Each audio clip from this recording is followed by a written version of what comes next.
I think Sir for Loco is just scrolling by. So, New African People's War: Lessons and Legacies of the New African Independence Movement. Page number 201.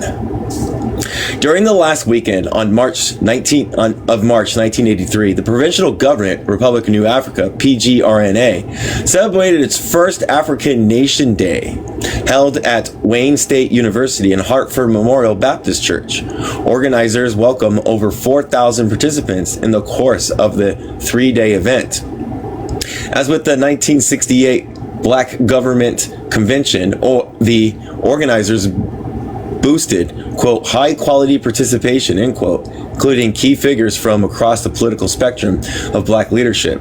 Conference goers heard from the exchange ideas with Minister Louis Farrakhan and Reverend Ben Chavis, Amir Baruaka, and Venerable Movement elders Queen Mary Moore and Anwar Pasha.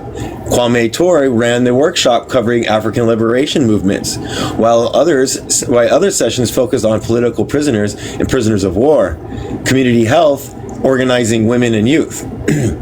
The weekend of festivities included Sunday evening with the Republic of New African founders, dinner which honored New African freedom fighters, prisoners of war, POWs, and movement elders, considering, quote, an overwhelming access, end quote, it signaled to some New African Independence Movement NAIM activists that people are ready to stand and fight right now, and that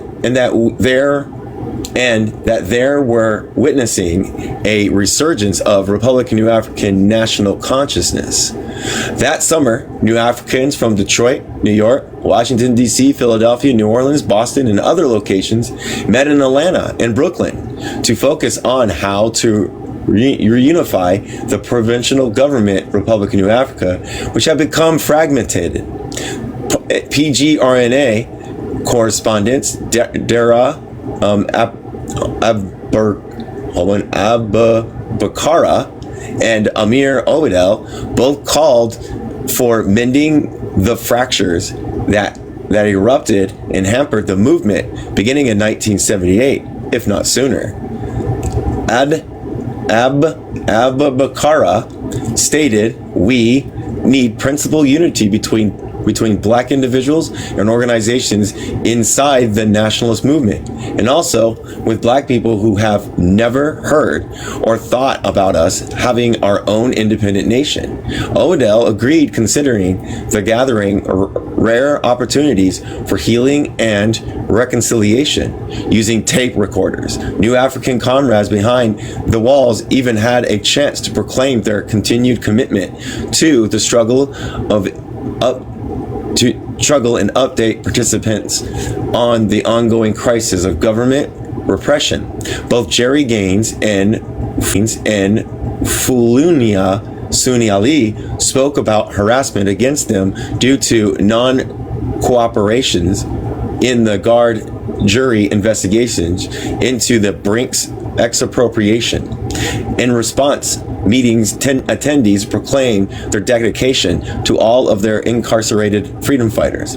The meeting were highly spirited and gave national New African Independence Movement activists a renewed sense of solidarity. Both in 1983 meeting made clear the fractures within a hopes spawning from the New African Independence Movement.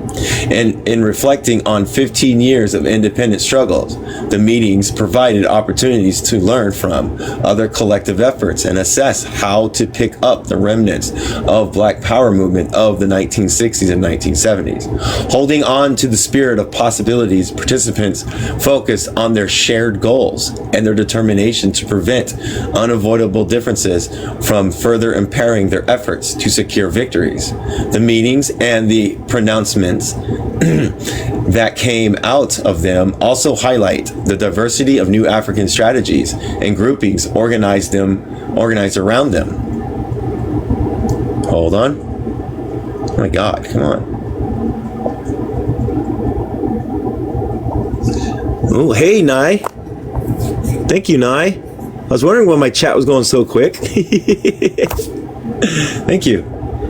For a decade or longer, a handful of not new African political organizations that formed apart from the provisional government, Republic of New Africa, some individuals such as Chakwi Lubumba had been pursuing alternative approaches to preparing the black nation for revolution and statehood. Regardless, they have been aligned in their common mission and have in many instances embraced the pronouncements of Abubakar and Oedel at different points of their group's existence. Other efforts in which New Africans had influence also gained momentum in the 1980s. Most significant is the struggle for black reparations for centuries, an extensive exploitation and injustice. The NAIM, although it was not the origins of calls for repair, helped determine the direction and tone of the movement that took hold, with Washington, D.C. as a epicenter activists. Hold on, what's going on?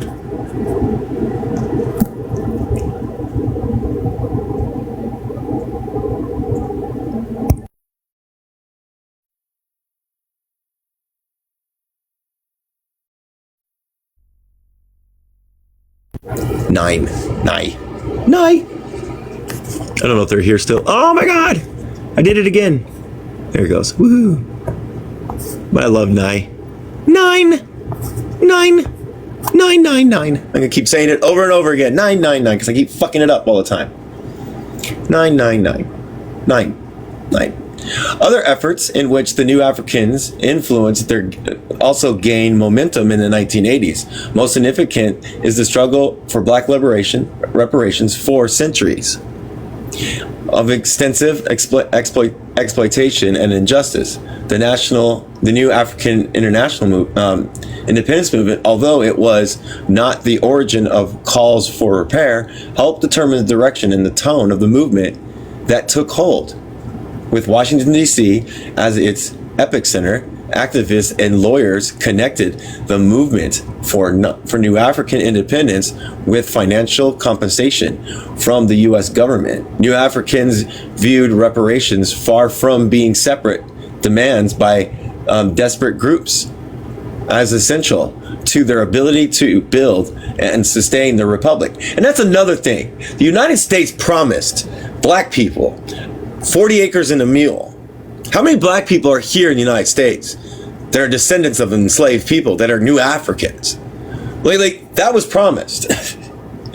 that these developments occurred when they did speak to the lasting impact of government repression and competing visions of the New African trajectory, but also to the stubborn persistence of black liberation struggles, even as people within social movements dealt with the strain of participating in and shaping their lives within the protracted revolutionary movement. Their resilience and hard-earning political acumen taught them which issues to emphasize depending on the political opportunities. The following pages tell the story of the later years of the New African trajectory through the many New African parties, formations, organizations, and units that formed in the 1970s and 1980s. Although the entire list of the related organizations is worthy of detailed explanation, some groups such as the New African People's Organization, NAPO, and the African People's Party, APP, have so far made a significant visible impact on landscapes of black political activism in ways that demand immediate attention. More important, the movement for black reparations in the United States and Black Power initiative that has far outlasted the Black Power movement had been a key demand of the New African independence movement. The story of the development of that struggle shows also how New Africans helped make way for national coalitions of black people for reparations. They use the S word in America. in Cobra. These legacies indicate not only that movement participants learned and how to participate, how their participation shaped their own lives, but also how each participant shaped the protracted struggles for liberation, even extending beyond the specific calls for independence. They reveal that Black Americans' most promising and progressive goals and ideas reflect the contributions of New Africans.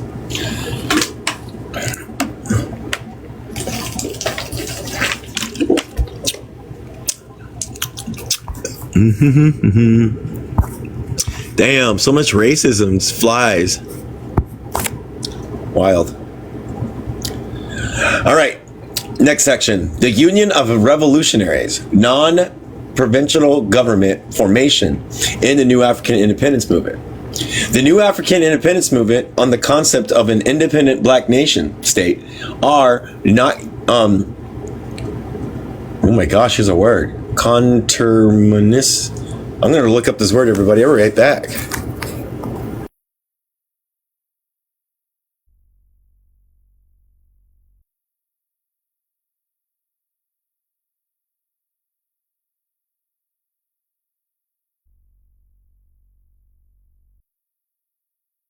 Conterminous, sharing a common boundary, conterminous, with the provincial government, Republic of New Africa. During the mid-1960s, the Revolutionary Action Movement, RAM, was the leading organization that promoted the concept under the mentorship of Queen Mary Moore and the participations of people like attorney Milton Henry. Some members of the underground organizations were cointeratories. Cointeratories. What is a cointeratories? Yes, hold on.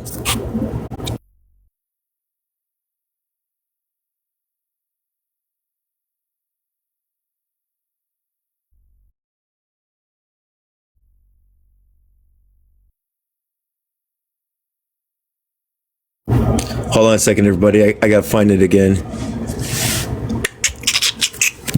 Where did it go?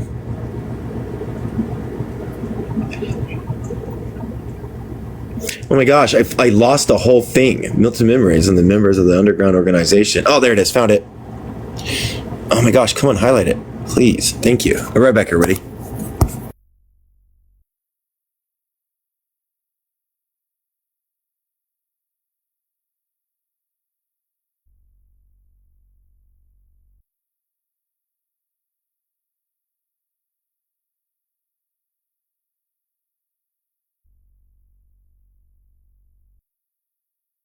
It won't let me say it.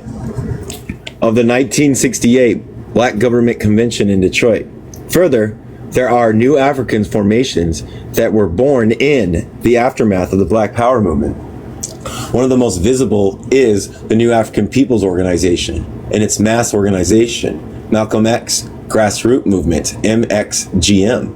NAPO evolved from the efforts of many New African formations who wanted to consolidate their efforts for liberation while building a revolutionary Black political party that could bring the mass struggle into the unified political program.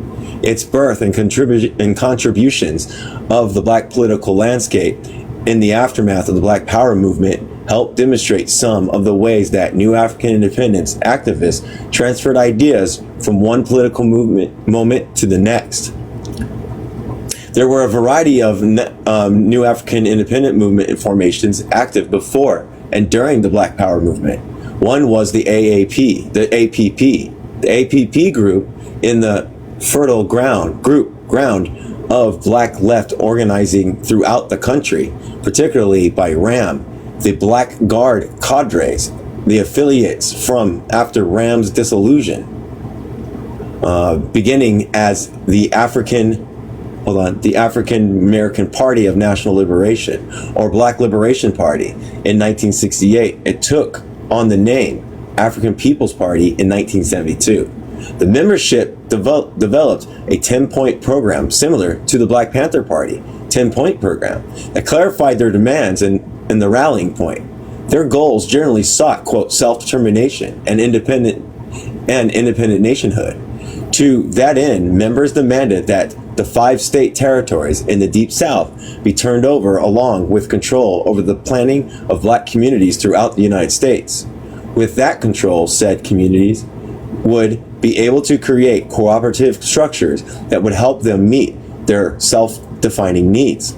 These revolutionary nationalists saw the importance of exempting black men from military service, retooling education so that it benefit black children and adults, and ending incarceration of black people in general, and political prisoners and prisoners of war specifically. The party also re-articulated the necessity of ending, quote, the racist war of genocide, end quote, against people, quote, held a captive colonial bondage inside the United States, end quote. Finally, the party called for the Congress of African People to help steer the liberation movement and therefore the destiny of black people in the United States. Even as they maintained their commitment to their broader, more ambiguous goals, the members of the APP struggled at the local level for tenant rights and greater black labor power in factories, often where APP members worked. Anticipating the ideas and ideological positions of Dara Abu Bakara and Chakwi Lumumba, developed through their activism in the Provisional Government Republic of New Africa. APP members found it essential to develop relationships with and demonstrate that they are struggling on the behalf of their neighbors, former schoolmates and teachers, gang members and drug addicts.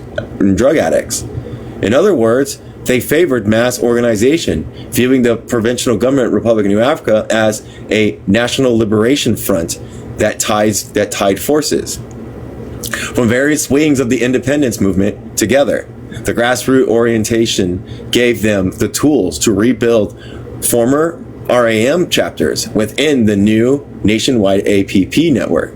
The APP cadres are important organizers in key events during the 1970s.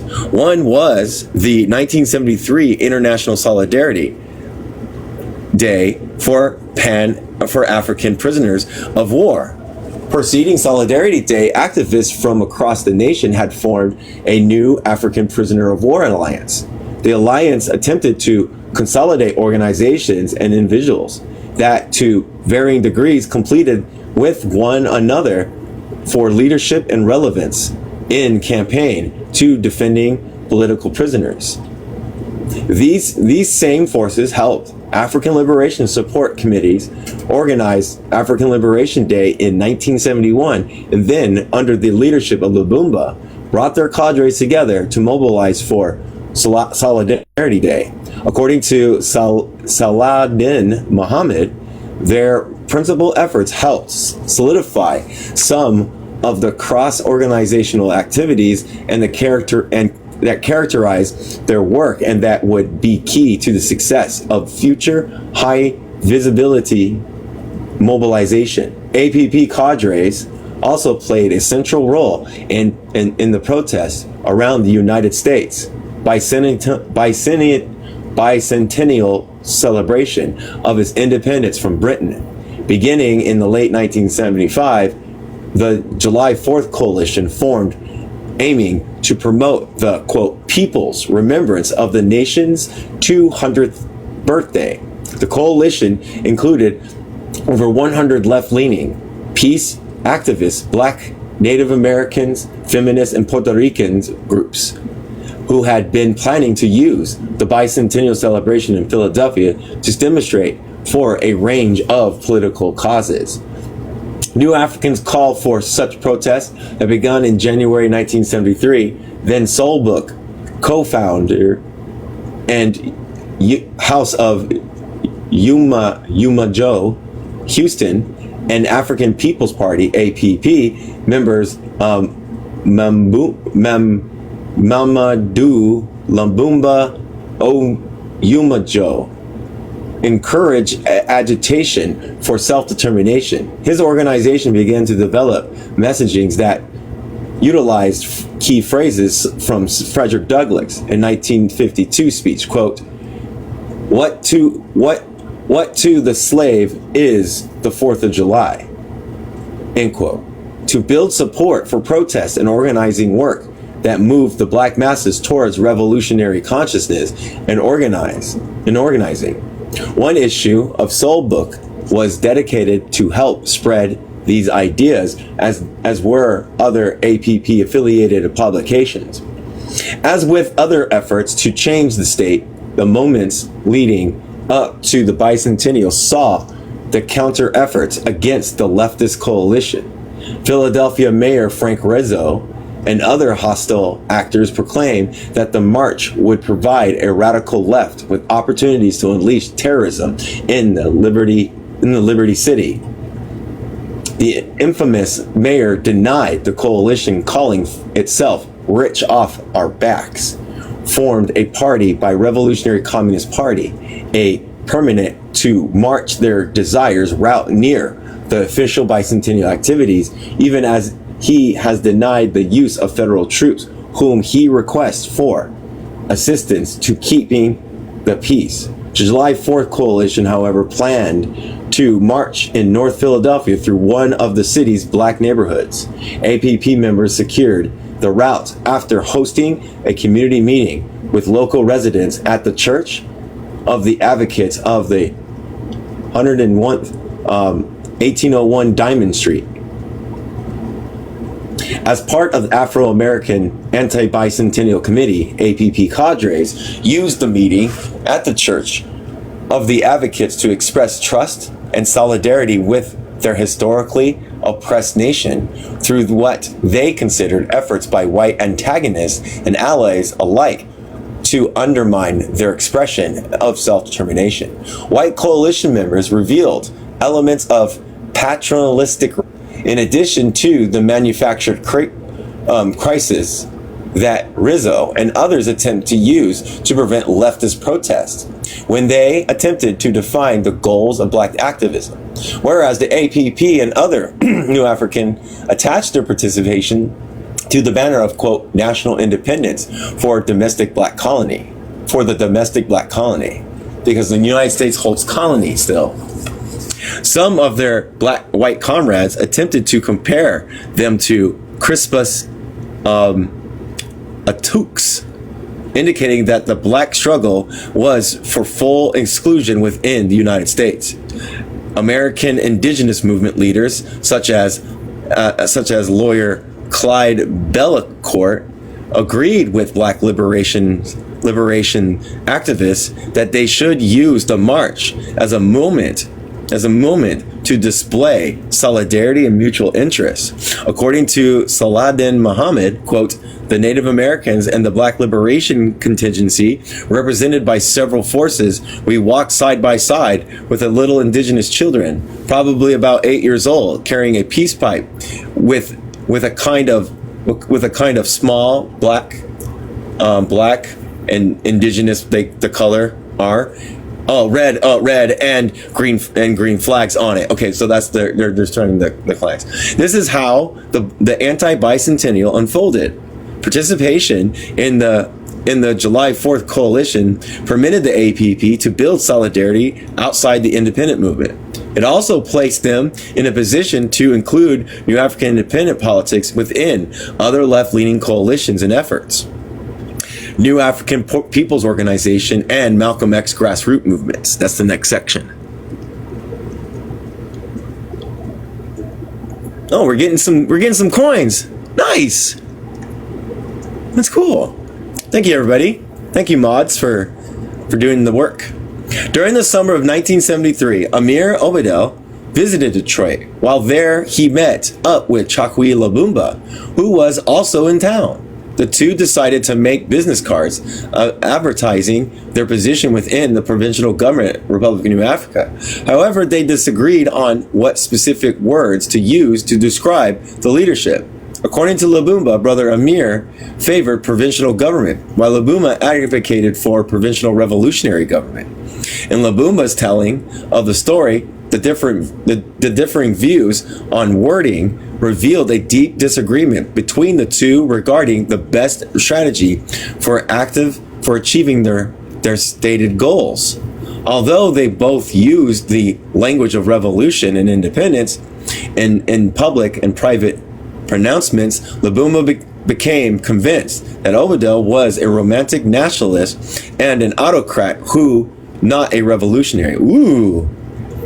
Although the NAPO's history was broader than the internal disagreement of provincial government Republican New African leadership, the second constitution crisis helped push some provincial government members into a coalition that birthed the organization. Following the resolution of the second constitutional crisis, the Abubakara Lubumba group worked with other New African independence movement forces to create a mechanism that would help bring about, quote, a mass national movement of the people which resist colonial repression of the American empire by protests, rebellion, boycotts, strikes, popular armed defense, various and other active and mass concerted actions, and the application of revolutionary force by the People's New African Liberation Army. Seeing the provincial government as undermining the building of what they would eventually call People's War, quote unquote. Many within the Abubakara Lubumba group opt to form a revolutionary party and to focus their efforts on mass organization. NAPO did not work in opposition to the provincial government, Republic of New Africa, as a formation dedicated to the creation of an independent black nation state. NAPO saw its own works as being complementary to the provincial government efforts, where the NAPO and the provincial government of Republic of New Africa differed was in NAPO's focus on developing cadres and building at the grassroots, even support to make pursuit of new African statehood a mass-based effort that utilized democratic centralism, as opposed to a top-down Pan-African nationalist niche isolated from the black communities they wanted to serve. As Lubumba put it, the provincial government and any other revolutionary nationalists should focus first on finding out what the masses need. Quote, outside of these struggles, we lack credibility as authorities on how to solve the overall problems, end quote. Lubumba claimed in the communication to the incarcerated Republic of New African president, Lubumba hoped that through grassroots organizing, they could help key people in various communities develop the discipline and the leadership needed to help make nation building and independent palatable. Success would occur when the masses began to clearly identify conscious New Africans as their leaders and began to call for the support of programs coming out of the provincial government. To struggle for New African political goals, and at worst subject to the manipulation of white supremacist power structures actively ignored by black masses.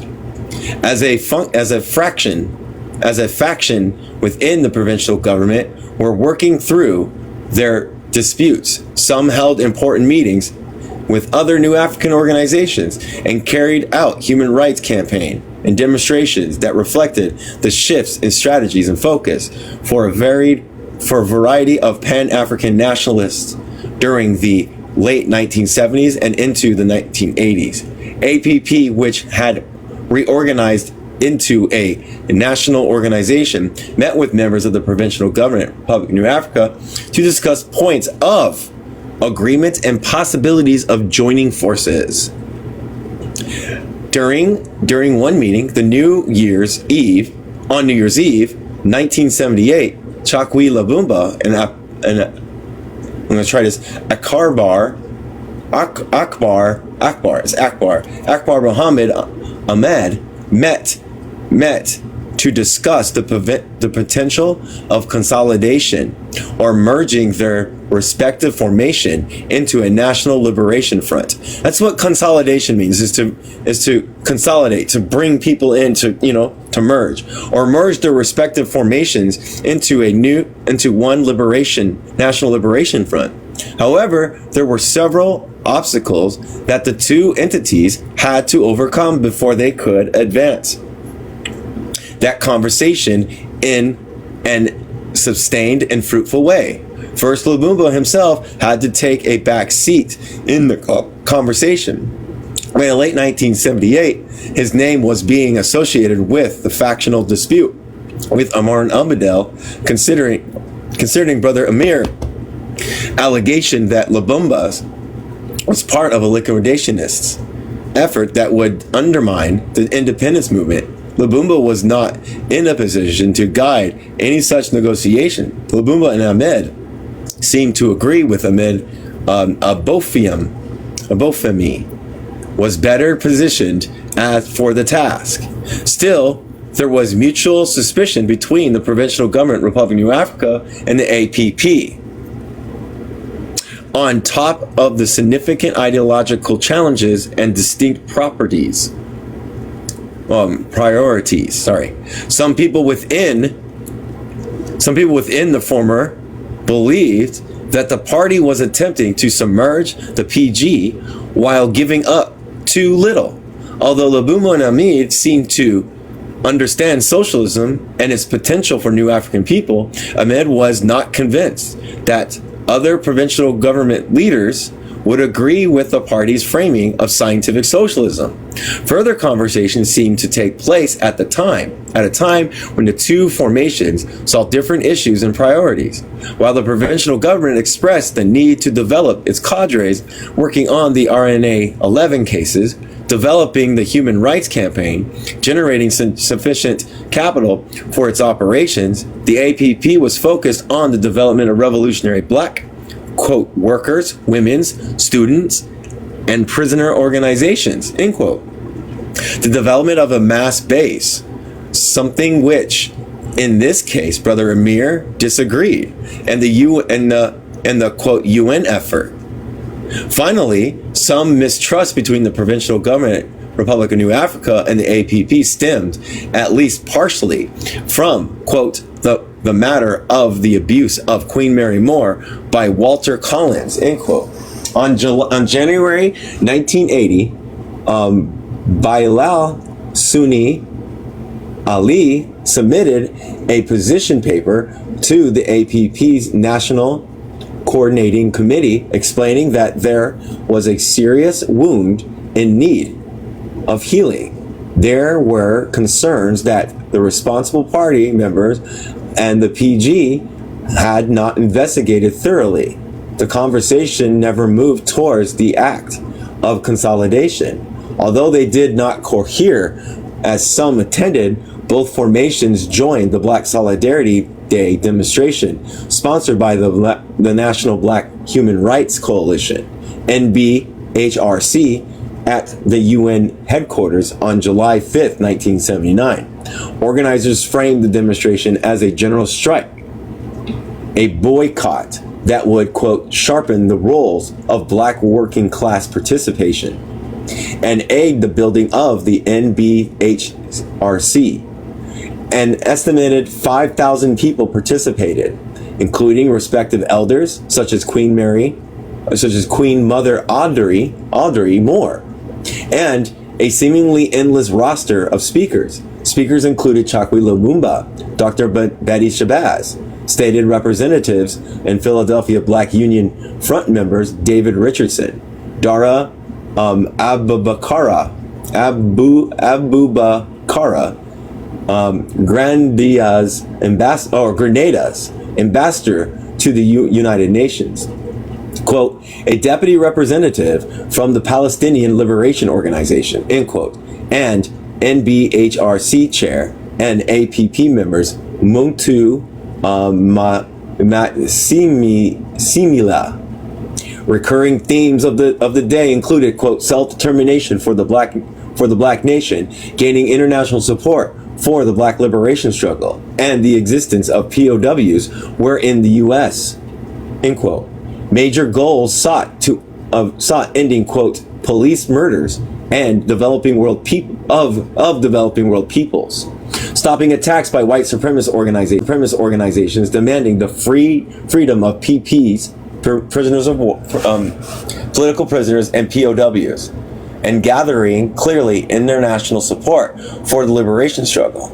Matsimilia joined Moore and Lumumba to present a statement to Tanzania diplomats and President of the UN General Assembly, Salam Ahmed Salim. The trio represented thousands when they charged the United States with violations of black people's human rights. After making some brief remarks, Matsimilia read a statement from Assata Shakur, whom the Black Liberation Army, BLA, had liberated from prison just 3 days earlier. I love it. Written for Black Solidarity Day prior to her escape, she educated her audience about the extent of American brutality taking place on its own soil and throughout the world, drawing specific attention to the captives of developing world's U.S. peoples. She used developing third world, by the way. She asked, quote, in a country that historically used black people, Hispanic people, Asian people, and indigenous people as scapegoats, what do black and developing world people have to look forward to in the 1980s? And what does all this have to do with political prisoners and prisoner movement? End quote. She found the answer in history using previous, quote, black messiahs, Marcus Garvey, Martin Luther King, and Malcolm X, as well as the accelerated construction of prisons and their increasingly inhumane conditions. To her, these were evidence that such people had no place and no home in the United States of America, calling upon X's, quote, message to the grassroots speech. She revisited his claim that the revolution needed to focus on land. To Shakur, black revolutionaries should devote their energy towards the liberation of the Republic of New Africans' national territory in the South. Quote, we'll be free as Africans, end quote, she claimed. Quote, new Africans, end quote. Her words and her newly earned status as a modern-day Maroon electrified the crowd. She was a living example that the United States had not defeated the new African independence movement. Shakur's words captured the central ideas that helped bring organizers together. The act of successfully liberating her prior to the UN mobilization helped demonstrate the symbiosis between the above ground and underground units within the movement, in the midst of ongoing efforts to hold the U.S. government accountable for their illegal actions of the FBI. These various could survive even the direst of circumstances. This is cool.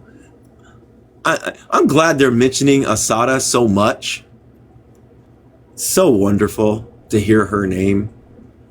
Some of the people involved in the conversation about consolidation and Black Solidarity Day mobilization cohered into a new African people organization on Black Power patron Saint Malik Shabazz 59th birthday, May 19th, 1984. Acknowledging the embracing of principles of the provincial government's Republic of New Africans Declaration of Independence. A self-avowed New African revolutionaries promised to create a new society for their people, one that would be free of racism, classist, and sexist oppression. Although their ideas were based in and in essence agreed with the provisional government, Republic of New Africa, under the leadership of Amir Obadeli.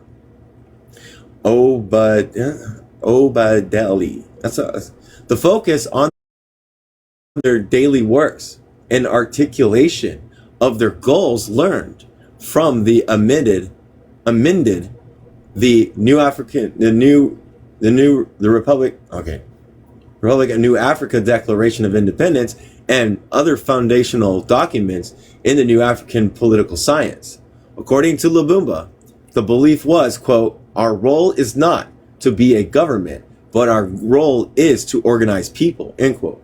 Therefore, they placed a clear focus on developing cadres, educating and organizing the masses, working with children, and creating viable political positions to establish American political systems in, quote, the national territory, end quote, and throughout the country. In 1990, NAPO created the Malcolm X Grassroots Movement, MXGM, a mass organization considered, quote, the single most important political program in our workday. The founders wanted to use the new organization as a tool to introduce black people to an organized, quote, people's war, which would lead to a greater mass revolutionary struggle. More specifically, they organized around 6 primary objectives: exercising self-determination as a captive nation, recognition that the nation has been the victim of genocidal war, securing the basic human rights that the black masses had been denied, securing the release of political prisoners and prisoners of war, securing reparations, quote, in the form of money, technology, and land, end quote, and the existing sexist repression. As a source of information of these issues and the theorist in the development of strategy for addressing them, the national grassroots movement had a potential of catalyze the masses. One of their approaches was to use hip-hop music and culture beginning in the 1990s. In 1998, New African Exiles and MXGM co-founder Mama Nuhanda Asoko Aboindan helped organize Black August hip-hop festivals in Cuba. Nice! Bringing Common, Dead Presidents, The Roots, and other notable acts to the island's nation, and sending them to Brazil and South Africa to approach helped create an important pathway for youth organizations to recruit potential activists. Nice. These brief summaries do not do full justice to the APP or the NAPO, and they fall far short of explaining the breadth of the New African Independence Movement. A partial list of significant New African formations and the efforts including the National Task Force, the COINTELPRO litigation and research, Ahendian House of Umoja, the New African Women's Organization, the New African Prisoners Organization, and the New African Liberation Front, covering all regions of the United States from the West Coast through the South into the Midwest along the East Coast. The individuals and organizations that have given these allegiance to New African liberation struggles demonstrate the persistence of their central idea and begin to hint at the extent to which people, even those who did not say so openly, agreed with the original concepts around which the 1968 Black Government Convention formed. One persistent idea, which scholars and activists frequently consider outside of the New African Independence Movement, is the struggle for reparations. Although reparations were never a pursuit that New African Independence Movement proponents could claim as their exclusively the New African articulation of that goals lives on through current efforts to secure a range of accommodations as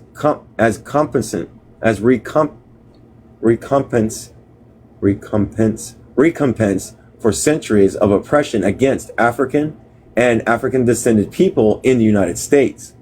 Next section. Sweet, next section. Hey, Benny. I don't know if Benny's still here. But hi, Benny, if you're still here. A debt due without strings. The new African struggle for reparations and self-determination. When the new African founding parents announced the new African nation's right to self-determination, they simultaneously stipulated that, quote, right to damages reparations due us for the grievance injustice sustained by our ancestors and ourselves, end quote. They maintained that the United States of America owes the descendants of the enslaved monetary restitution for their ancestors' captured brutal transport of Africans to the British colonies / American states, forced labor, and status as enslaved property.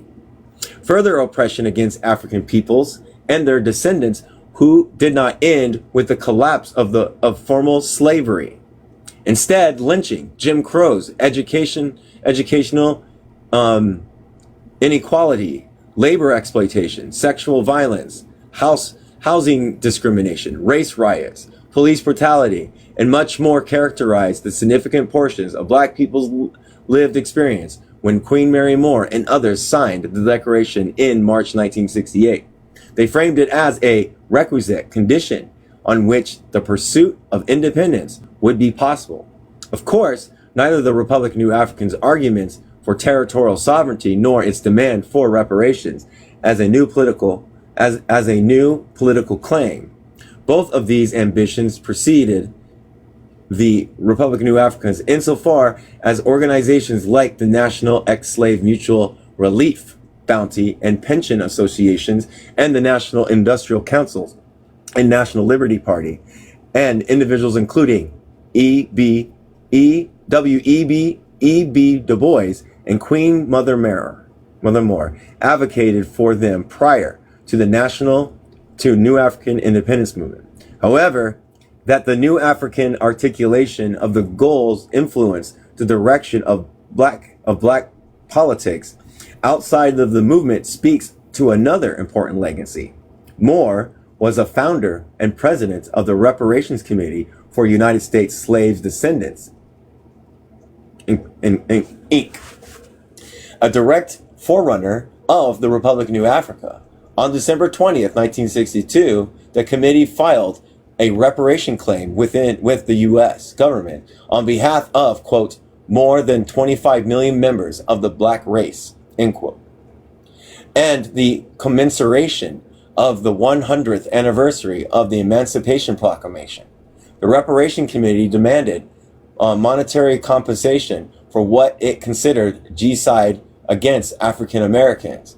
Its members sought monetary payments to help, quote, rehabilitate and alleviate the national poverty which the American citizens of Africa, as African descent, suffer as a result of chattel slavery, end quote. The committees also called for preventional treatment in job training and hiring to help elevate people, quote, commonly known as Black people. They used the N part, the OES part, to economic party parity with their Euro-American counterparts. An acceptable though less desirable alternative would, quote, disenfranchise white citizens, deprive them of their citizenship rights, deprive them of their education, or generally reduce them to a level of the, oh my gosh, the Black masses to equalize American citizenship. In other words, the pursuit of equality did not necessarily require that Black people's conditions improve, only that they did not occupy a lower socioeconomic and political status than their white counterparts occupied.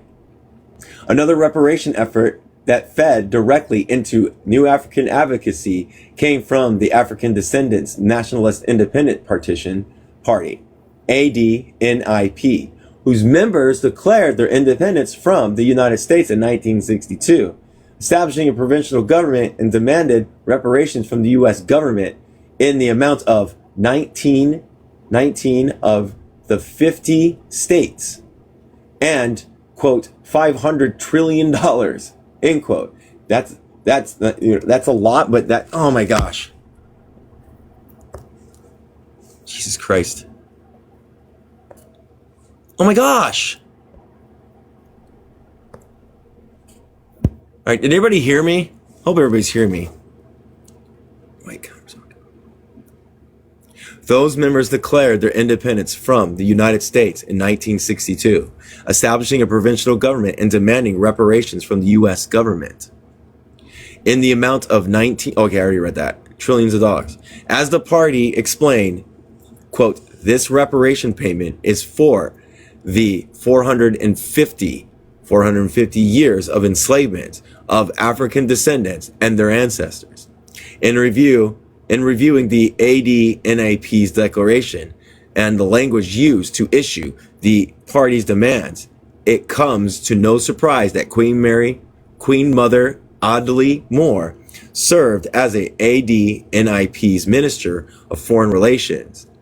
Robert Williams held multiple positions in the ADNIP's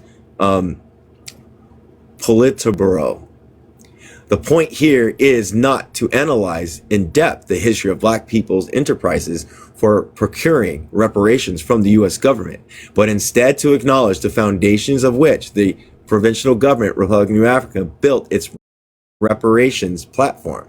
The Black Government Convention and the formation of the New African Independence Movement initiated the process of bringing together a number of black nationalist forces, many that participated in struggles for reparations or demanded compensation absence of specific plans to obtain it.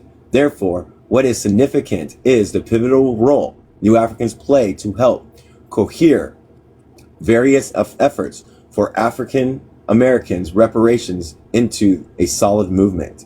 Since the founding of the provincial government, New Africans have worked consistently to research and make the case for reparations. In 1972, they released an anti-depression program, a plan designed, quote, to end poverty, dependency, cultural malnutrition, and crime, and to, quote, promote interracial peace.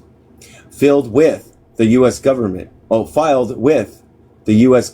Congress the year it was published. The program posited three, quote, legislative requests, a delineated,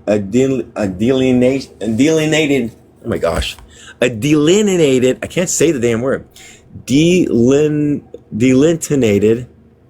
I gotta hear it, right back.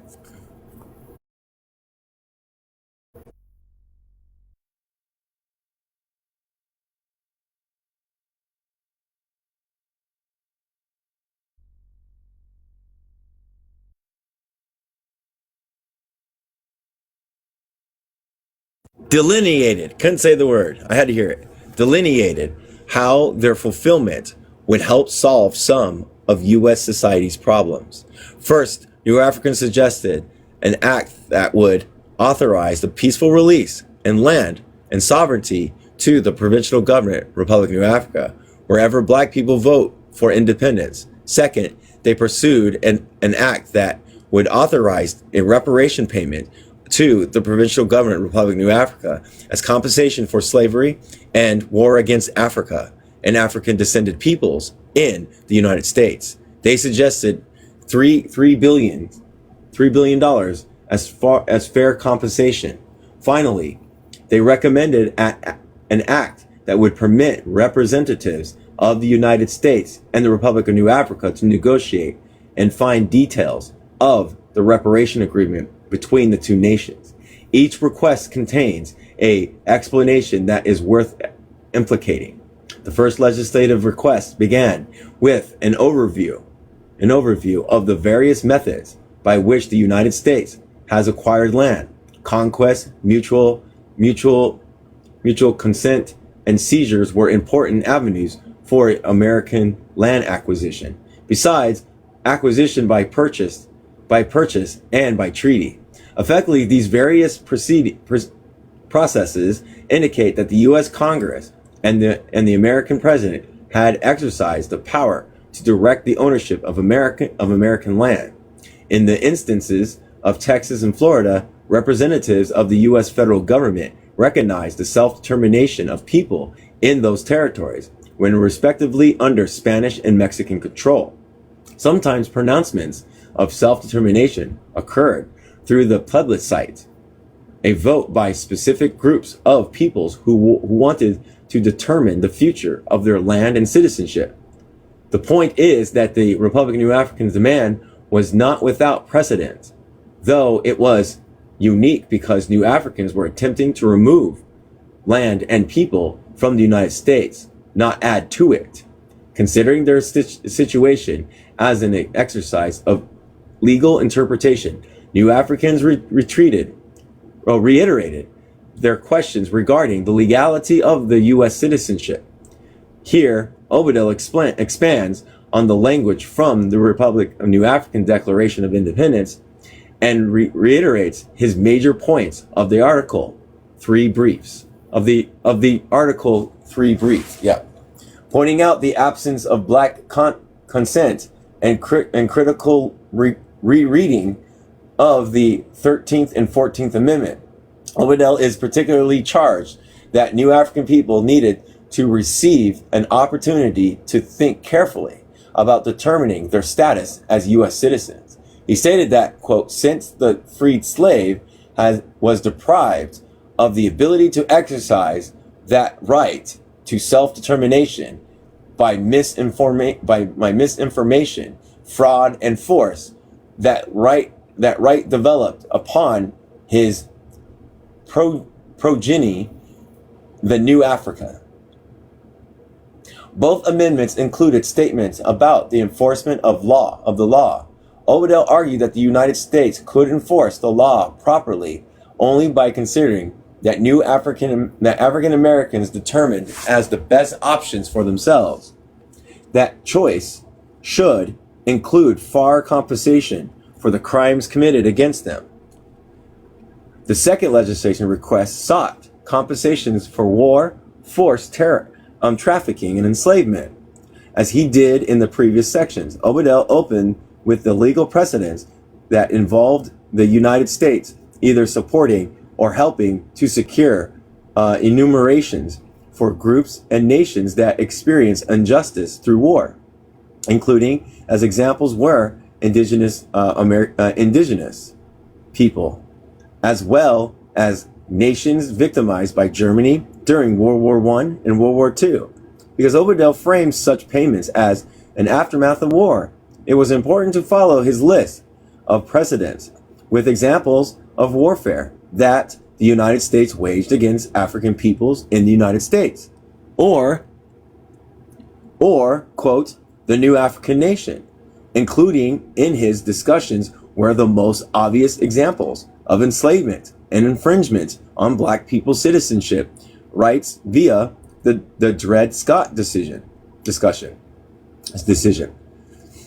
These twin assaults placed African people in the state of rightlessness, one that transferred easily into a post-bellum criminalization of blackness and African Americans, in which endure into the time when the Republic of New Africa declares its goals of independence in 1968. Obadel included analysis of culture war that the United States waged in tandem with the physical attacks and abjuration, going so far as to consider these aspects of anti-black warfare as caused greater loss of black life than the various wars since the Civil War. Finally, the Republic of New African program recommended that the United States of America pay $300 billion in compensation for the multifaceted war it waged against African and African descended people from the 17th through the 20th century. If dived up among the black population in 1972, it would have amounted to about $10,000 for each descendant of African slaves in the United States. How did the Republic of New Africa program come to such number? The Republic of Africa's formula for reparation involves an estimation of the amount due the slave for labor, argument by 6% interest, compounded annually through the present, added to a sum for damages resulting from unjust military warfare, cultural genocide, added to the sum of lawful deprivation of poverty since 1868, all reduced to a realizable figure of $300 billion, sorry. The cession of sovereignty over the reasonable expanse of land. Slavery in its afterlife of poverty and limited rights of citizenship constituted war to the African theorists, as the United States had supported measures for other war-torn nations. Abedel and his peers demanded it do so for the RNA. The United States, according to the RNA, had the ability to create a commission that could meet with new African representatives in hopes of negotiating the details of the reparation payment to new African nations. Like the other two requests, this final one included a list of precedents intended to demonstrate the variability of the Republic of New Africa's request. The viability, yeah. Commissions prior to the Republic of New Africa's request dealt specifically with the aftermath of wars, including World War I, World War II, and the long-term wars between indigenous peoples and white settlers. Once again, either Congress or the United States U.S. President would have been able to create such a commission. The theorists behind these proposals were convinced that if these proposals were carried out, new Africans could use the measures to solve the overwhelming majority of problems the authors identified, namely underemployment, economic and political dependency, poverty, inadequate health, subpar education, poor self-esteem, and apathy among black people, and between them and others, especially white Americans. Anticipating Nahisia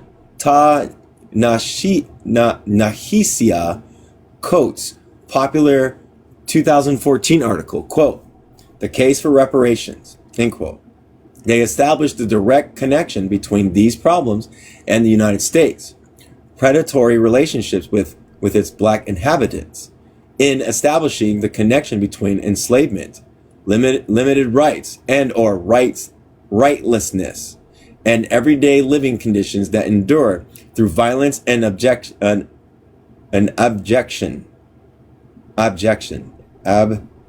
Yeah. New Africans helped refine the basic framework around which future reparations advocates could then base their own claims. The new African government hoped to obtain $57 billion shortly after negotiating with the U.S. Commission. The money had several immediate purposes that essentially would help jumpstart the nation-building process in the South while improving the lives of black people who chose to remain outside the national territory. And Obedel's vision, the money would cover tangible expenses such as relocating thousands of southbound families and creating an infrastructure to sustain the Republic of New Africa's, quote, new communities. But Obedel also anticipated several important intangible effects. One intended outcome was the concentration of political and economic power that would create space for new ways of living on the daily basis. Let me figure out how far I got. 216. 216. Oh my gosh. All right.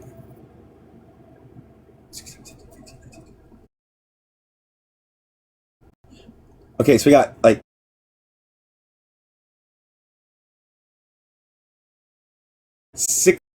We got like six. I think I said 217.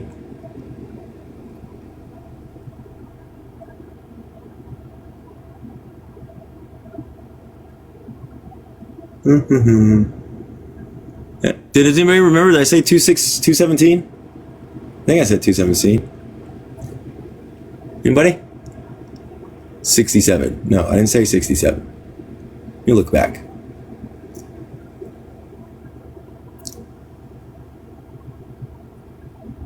$216. Okay, let's just do 16. Creating space for, okay. The new African lifestyle will certainly be different from the American, but the emphasis of the design is to benefit the new Africans, not to harm anyone else. Considering the various ways that the African state of United States nationalism were predicated on racial slavery, war against indigenous people, and the accumulation of private capital, this new African lifestyle, quote unquote, offers a stark contrast from what black people and many other inhabitants of capitalist societies experienced under U.S. political authority. Another intended outcome, and this may be most significant, was, quote, the rise of self-esteem and the release of creativity, end quote. The assumption was that having a nation state with which they could wholly identify would help new African citizens overcome some of the unhealthy psychological conditions that mirrored black communities in the United States. The acquisition of reparations, therefore, was one very important thread in the tapestry of total liberation. Ultimately, Overdale contended addressing these issues by enacting the Anti-Depression Program. 3 judicial proposals would result in the, quote, removal of the United States hand, end quote, from the collective black body, in underscoring the necessity of abolishing white interference. The plan originators divulged, quote, this may be for white people, and the most difficult part, whites so used to use us as our, quote, N-words, must remove their hands from our culture, our economies, our schools, our governments, our persons. The essence of reparations is still the res debt due without strings. By calling for a, quote, removal of the hand, the architects of the Anti-Depression Program reinforced previous calls for independence as a solution to black people's problems, while simultaneously attempting to hold white Americans responsible for their infractions against the U.S. black population. On this point, New Africans were adequately informed by both history and the contemporary situation of African Americans. They learned from past and present events that the key point of the Dred Scott decision had not outlived its usefulness for U.S. economic and political interests. Moreover, the quote, slavery emancipation, end quote, and political liminality induced by an economic system that was dependent on the captives and forced labor of African people, i.e. racial slavery, created a situation where black human rights were omitted from full consideration at all levels of U.S. society, then consider the interests of U.S. capital gain.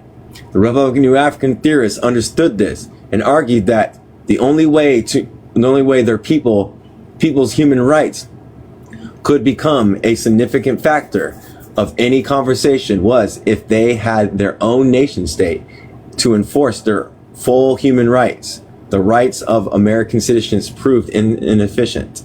It is not clear whether the RNA leaders gained similar insights from contemporary developments in Africa. If so, why did they continue to focus on UN enforcement of the international human rights law? Racism and the war against African people have transformed in the decades following World War II. During this time, Africa and other developing world nation states formed as the colonized broke free from Europeans. The victories were the partial results of diplomacy and the Western inability to maintain hands on domination. Africans themselves also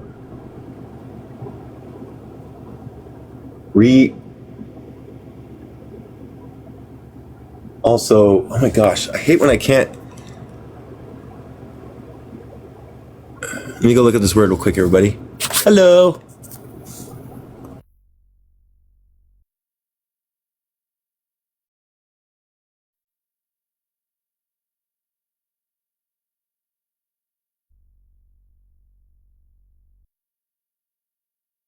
Oh my gosh, reignited.